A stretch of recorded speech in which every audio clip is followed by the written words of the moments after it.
Good evening. I'm Corn Pop, and welcome to Popping Off, the only news show that identifies as correct. So it's November 2025. The holidays are approaching, which means it's that special time of year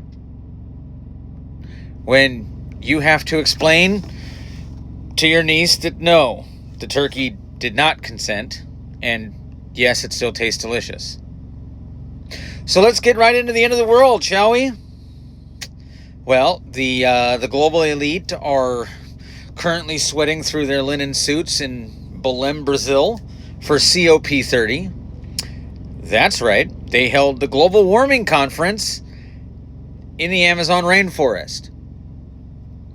Because nothing says saving the planet like flying 50,000 private jets into a jungle to complain about cow farts. The big story? Well, indigenous protesters are blocking the entrances. Apparently they're upset that the conference is full of agribusiness lobbyists. You know, the people who actually grow the food that protesters are currently eating while they glue themselves to a tree. Yeah. The UN says we're at a tipping point. They say if we don't ban plastic straws by Tuesday, the Amazon will turn into a desert. Meanwhile, the only desert I see is the intellectual wasteland of the celebrities in attendance. I saw a photo of Leonardo DiCaprio looking very concerned. Leo, you're on a yacht the size of Rhode Island.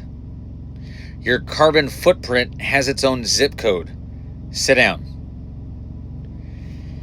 Anyways, back here in the States, resistance is busy. Resisting reality.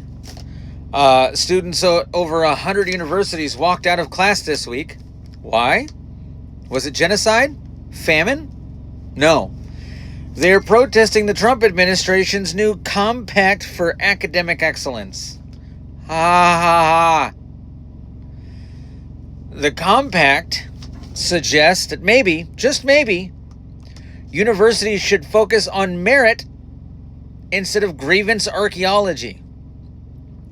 The students are calling it fascist, because nothing screams fascism like being graded on whether you actually know the answer. One student organizer at Columbia, who is majoring in post-colonial interpretive dance, said the policy threatens their safety. Sweetheart, the only thing threatening your safety is the job market. You're $80,000 in debt to learn how to dismantle the patriarchy,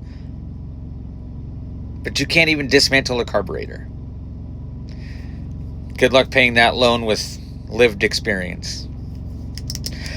They're also demanding the university divest from everything. Weapons, fossil fuels, soap, probably.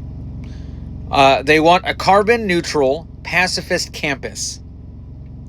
Which is ironic, because as soon as someone misgenders them, they want a drone strike called in on the offender. Anyways, speaking of things that don't have a soul, let's talk about AI. The White House is currently in a war with Silicon Valley over anti-woke AI. Apparently, the new administration signed an order saying that government computers cannot be programmed to lecture you about your privilege. And the tech giants are mad. Google is warning that if AI isn't trained on equity, it might become biased. Let me translate that for you.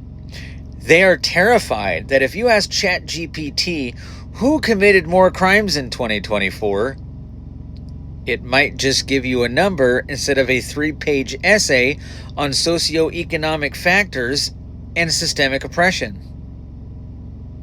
They want an AI that if you ask for a picture of the Founding Fathers, it gives you a diverse cast of Bridgerton extras. We just want a calculator that doesn't call us a bigot when we try to divide by 0. Is it really too much to ask? And then finally, a quick check-in on the sanctuary state of California.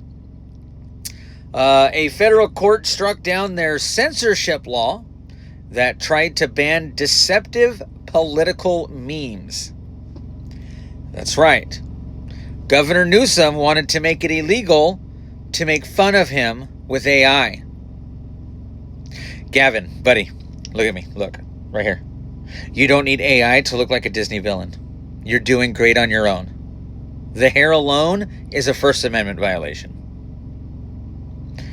The court ruled that satire is protected speech, which is good news for me and bad news for every politician who thinks democracy means you shut up and I talk.